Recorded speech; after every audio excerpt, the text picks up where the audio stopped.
Hey everyone, and welcome back to my channel. So today I am talking all about Sibo. This video has been highly requested, so I hope you enjoy. So Sibo means small intestinal bacterial overgrowth, and your small intestine normally is supposed to have some bacteria, good and bad, but it's not supposed to have a lot. Your colon usually has the biggest concentration of good and bad bacteria. So when you have Sibo, it just means that there's severe dysbiosis in your small intestine, and bad bacteria actually makes its way up from the colon into the small intestine, and from there it can actually go into the duodenum and even your stomach and cause lots of gastric problems. So Sibo can cause a lot of severe health conditions if it's left unchecked, and you continue on eating bad food and not taking care of your digestive system. So today I'm going to share with you some of the symptoms that might tell you whether or not you have Sibo. I'm also going to share some causes and risk factors that might mean you have Sibo, and also some complications that can come with it. And then I'm going to share with you some foods to avoid and also some supplements that you can take. So I'm going to try and do this video quick, but also give you as much information as I can. So the kids are supposed to be napping, but they're singing right now, so you're going to hear them in the background, unfortunately. But some common symptoms that you might notice if you have Sibo would be nausea and bloating, lots of vomiting, diarrhea. I find that nausea is probably one of the most common. I've had Sibo for a long time, but I do not anymore, thank God. Malnutrition, if you have Sibo, you get, because that's where your good portion of your food is getting digested and broken down, if you have a lot of bad bacteria, your body's not going to be absorbing a lot of nutrients, so malnutrition is huge if you have Sibo. You'll have essential fatty acid deficiencies, which can lead to like flaky and dry skin. Your hair can fall out, lots of problems. So malnutrition is one of the biggest. You'll notice weight loss in some people. Joint pain, fatigue, rosacea is a sign of it, acne, eczema, asthma, depression, that kind of stuff. So those are some of the main symptoms. If you have any of these or a bunch of them, you probably have Sibo, or there's a good chance you definitely have some sort of dysbiosis, and you could definitely benefit from some of these tips that I'm going to share with you.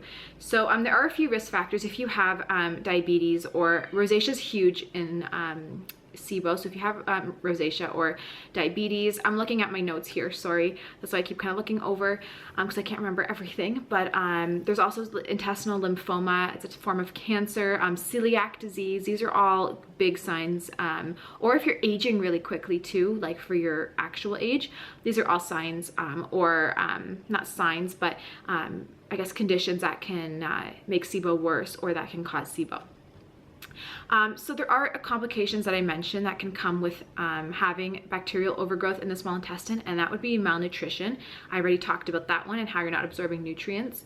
Malnutrition is the biggest because the nutrients from the food that you eat is what runs and fuels your body and all your cells. So it can cause brain problems, it can cause liver problems, and just all sorts of problems. So malnutrition is at the top of the list for sure. There's also vitamin B12 deficiency. When you have that big dysbiosis, and a lot more bad than good, you are not producing enough B vitamins. The probiotics in your gut usually produce B vitamins, but when you have so small or so few of them, you're not producing those B vitamins, and usually are or will be deficient in vitamin B12. Anemia, poor absorption of fat is huge. Osteoporosis, because there's calcium imbalances there from malnutrition, so a lot of this stems from malnutrition. Kidney stones, and you'll also will have obviously leaky gut. There'll be damage to your intestinal lining from so much bad bacteria. So leaky gut's usually like the first thing that we attempt to fix to start healing and getting rid of Sibo and bringing back the good balance. So first I'm going to talk about a couple supplements. There are, in terms of antifungals, so there are a few supplements you can take to start battling the bad bacteria and try to reduce their numbers. There's a lot of warming spices is really important, like wormwood, clove, cinnamon, ginger. Making teas, putting them in smoothies, or adding them to recipes is gonna be a good thing to just start doing automatically, because that's really gonna help. As long as they're organic, you don't want to be getting pesticides, but that's really just gonna help to start drying up the body and start ruining the environment for the bad bacteria, so they can't really thrive as much. Then you can start looking into black walnut. I really love black walnut. It comes from the green hull of the black walnut tree. I loved it. I would take the tincture for a couple months, maybe a month on, 2 weeks off, a month on, 2 weeks off. It helps with parasites, but it does help with candida and other bad bacteria and other types of fungus that would be growing in your small intestine. Some people take oregano oil. I just want to remind people, oregano oil is fantastic, but it does and can also kill some of the good bacteria. So you have to be very careful when you take it. I get a lot of people who say like, ask why I never really talk about oregano oil or recommend it. It's just for that reason. If you have such a small amount of good bacteria, I find that oregano oil just might not be the best option. If you're really, really sick and you're like, I need to get over this sickness quick, but you have, you know, pretty decent gut health, then taking oregano oil shouldn't cause a problem. But when you already have such few beneficial bacteria left, I just think that oregano oil is probably not the best way to go, but it is definitely an option if you still choose to use it. It will definitely kill the bad bacteria. Also something called berberine or berberis.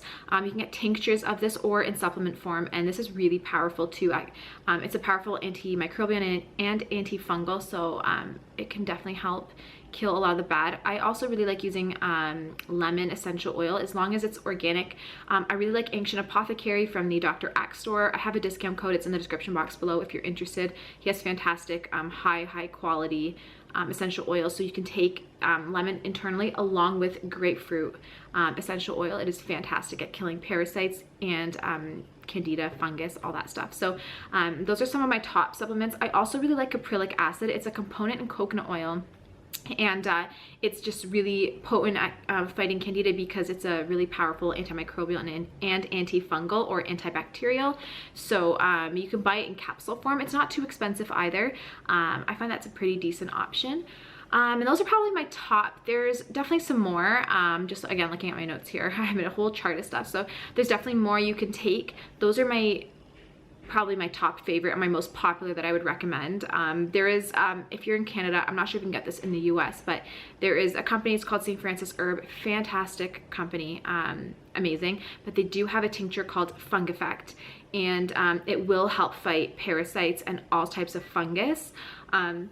Candida is not the only fungus that there is. There are so many other fungus that will also be growing that this will help combat. So it's kind of like an all-in-one tincture. It's called Fung Effect. It's fantastic, so you can look into that as well. But otherwise, black walnut's great with caprylic acid and some essential oils. You can also just buy straight up grapefruit seed extract in capsule form. So definitely there's a lot of options and ways to go, but consider taking some sort of antifungal and antimicrobial to just start battling the bad before it really causes severe gastric problems if it hasn't already. So those are some of my top. Also definitely a probiotic supplement. You need to repopulate, and you can do this a few ways. My personal favorite probiotic supplement would be from the Dr. Axe store. I mentioned Dr. Axe a lot, not because this video is sponsored by the company, but I just truly love the products. They're just all absolutely amazing. I am a brand ambassador for the company, but I do not get paid to talk about these products and stuff. I just truly love them. So Dr. Axe SBO probiotic is amazing because it's soil-based organisms. They'll survive the stomach acid and all that, and they will make it and reach to the small intestine and the colon and repopulate. So I really, really recommend looking into that one. There are also probiotic rich foods you can consume. There's obviously, like, if you can handle dairy, which I don't recommend dairy if you have Sibo, but if you do choose, there is kefir. There's also sauerkraut, kimchi. You can ferment anything. I ferment carrots, beets, anything on my counter, garlic. Speaking of garlic, it is fantastic at fighting and killing candida because it's antimicrobial. However, I do recommend staying away from all FODMAPs for a period of time, usually only about 2 weeks, during the phase of clearing out, you know, healing the gut and clearing out like the bad bacteria. I will talk about that in the diet section of this video, but just wanted to throw that out there because I know I usually mention raw garlic to kill, you know, the bad bacteria, but in this specific case, I'm going to recommend to avoid it. It can just cause a lot of bloating, so definitely want to be careful there. There are also some strains you want to look for. So my top strains would be Lactobacillus acidophilus, Lactobacillus casei, I think that's how you pronounce it, Lactobacillus plantarum. These are strains that certain strains will go into your gut, fight off the bad, you know, do some good in there, but then they get eliminated. You want to get strains in your gut that actually live there and remain there and repopulate because they reproduce. So you want to pick the right strains. All probiotics are going to be beneficial, but like I said, some don't repopulate the gut because they don't stay in your gut. So these ones I mentioned will remain in the gut. There's also Bifidobacterium brevis, which is really good too. And you can just take these all together and in a highest dose you can that doesn't cause severe, you know, adverse reactions. Sometimes if you're not used to taking probiotics and you take a high dose, then it'll cause some sort of die-off. So take as much as you can. At one point I was doing 500 billion, but I was used to doing a lot of probiotics and I worked my way up to that, so I didn't have any crazy reactions. But honestly, the higher you can go, the better. Not for the rest of your life, obviously, just until you clear the SIBO and your symptoms. Then you can start doing like a 10 billion a day maintenance dose or something. So just throwing that out there in terms of how much you should take. So I know people always ask, like, how much do I take? So those are just some main supplements. I will mention a couple more like food-based supplements at the end of the video, but right now I want to talk about diet. So there's one thing that you want to do when you start this, when you want to start the right diet to heal your gut and get rid of any allergenic triggers that are going to cause the bloating and the gas and the fermentation, because you really don't want to have any fermentation in the gut, because that's going to further feed the bad bacteria. So you want to pretty much avoid all FODMAPs. There's something called the FODMAP diet, and you can look it up on Google after this video. I'm not going to go into too much detail on it because that's a whole other video for itself, but you pretty much avoid foods like sugary foods. So even maple syrup and honey you would avoid. You would avoid like the really sugary fruits like banana. You also would avoid things like onion and garlic and any type of legumes, beans, cabbage, Brussels sprouts, obviously gluten, dairy. There's lots of like processed foods, processed oils. So it sounds like you're pretty much avoiding a lot, but there are a lot of good things you can eat. My favorite and top would be wild-caught salmon, or free-range chicken breast, or grass-fed lamb. You can do like strawberries, pineapple, sprouted quinoa is great.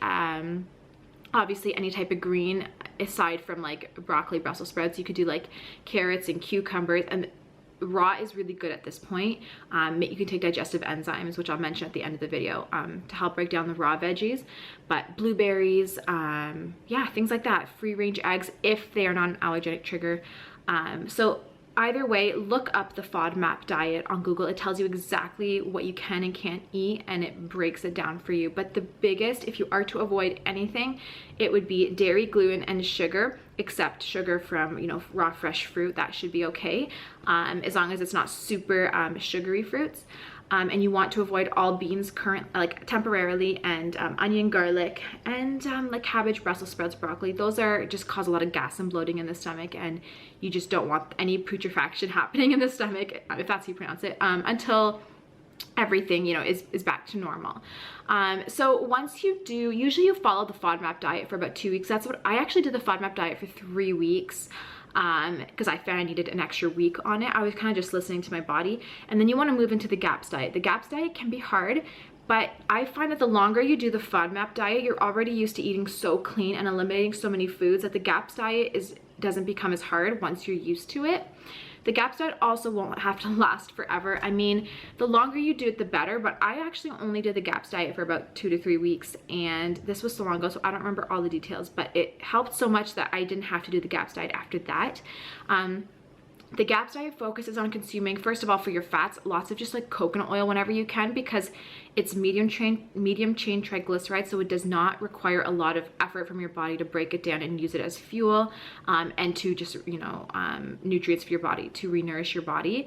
If you use another, really like super saturated fat or something, I just find that your body has a harder time to break it apart and to actually use it. And during this stage, you want to have easily accessible nutrients as possible. So coconut oil is a fantastic type of oil. You could also do ghee if it's grass-fed. I find that it's so helpful in healing the gut. Your gut lining uses a lot of fat to rebuild itself, so you want to be eating a lot of fat during this phase. You're going to do lots of bone broths during this phase as long as it's grass-fed.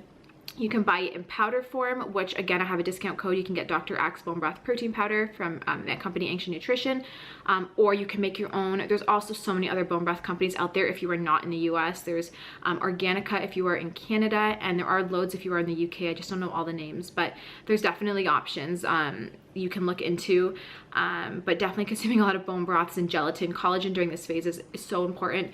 You want to eat fruit, but you don't want to eat it after meals, especially protein containing meals. You want to eat fruit on its own because it contains enzymes that can kind of help fight the bad bacteria.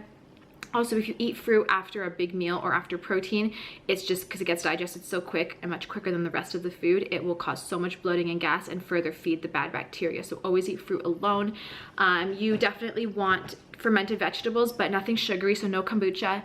You'll do more like fermented carrots or sauerkraut juice, or you can do Farmhouse Culture has gut shots. There's so many different flavors. My favorite flavor is dill pickle, but you can just do gut shots, anything to just get more probiotics in your diet. You really want to focus on fermented foods. So again, the GAPS diet, there's so many in-depth articles on it, so I don't want to talk about it in this video, but you definitely, after doing FODMAP for 2 to 3 weeks, do the GAPS diet for 2 to 3 weeks to a month to 2 months, however long you feel you need. If you have severe gastric problems, like if you feel like your stomach is just burning every time you eat and stuff, you'll have to do the GAPS diet even longer to help heal your stomach and de-stress it as well. So kind of go along how you're feeling. If you are on the GAPS diet and all of a sudden you just feel amazing after 2 weeks and that everything is gone, maybe continue it for 1 more week to make sure, and then you could stop it there. But if you feel like you still have a lot of work to do in terms of your internal system, then go longer. So I hope that makes sense. I just can't really give you a specific time frame because every person really is different. It also comes down to like how strict you actually follow all the guidelines too. But definitely Google GAPS diet. You'll get a lot of good info on that, and I might make a video down the road on it. Excuse me. Okay, so supplements for SIBO, what can you take aside from the antifungals that I already mentioned? My first biggest thing is not only B12, that's so important, but do a B complex. You could do a B complex with B12 on the side as well, but you need B vitamins. They help with so many metabolic functions in the body, and if you are not absorbing it from your food because you have SIBO, you're definitely deficient. And another thing is that B vitamins are water soluble, which means that they need to be replenished every day. So definitely supplement. You can get good quality B complex. Dr. Axe has them. I also really like the Genestra brand's B complex. I really like, which other company do I use? Oh, I can't think of the name now, but I use a few. They're all really good. Just get a good quality one that has the proper ratio. You don't want them all to have the same amount. You're supposed to have higher B12, higher B6. So just look on the back and see how the ratios are. But definitely Dr. Axe or Genestra brands would be my top recommendation for B complex. Definitely vitamin D, unless you're in the sun already, like a lot, supplement with vitamin D. Do a few thousand IU a day. That's just gonna help not only your metabolism, but it also supports your bones and stuff as well. So vitamin D is important. Vitamin E and vitamin K are also important. These are all fat soluble, so if you do take these and they are not contained in a fat soluble capsule, take it with like a spoon of coconut oil or something. Vitamin E is an antioxidant, so definitely take that. I also already mentioned probiotics, so you know to take that. And I did mention digestive enzymes, and I want to talk a little bit more about it really quick. Digestive enzymes are used in every single process in the body. For your immune system, for your metabolism, for everything. So I recommend taking digestive enzymes between meals, like away from food, to help with your metabolic processes, like reducing inflammation and rebuilding cells and stuff like that. And then I also recommend taking digestive enzymes right before a meal to help digest your food, so to prevent like bloating and stuff, and to help with absorption. So when you have SIBO or any big problems like severe candida overgrowth or anything, you have very small amount of enzymes in your body, and it's a lot of strain on your pancreas and your liver to provide these enzymes constantly. So I really recommend supplementing, and I highly recommend using plant enzymes, plant-based enzymes. These can survive a wide pH range of in your body, so they can aid your whole digestive system, whereas if you were to take pancreatic enzymes, for example, they need more alkaline pH to activate, so they wouldn't activate until they get to your colon, and if they hit stomach acid, then they'll get deactivated in your stomach before they even get to your colon. So I recommend going for a plant-based enzyme. There are full spectrum ones you can buy. Organica, if you are in Canada, is perfect. If you are in the US, again, Dr. Axe has an enzyme.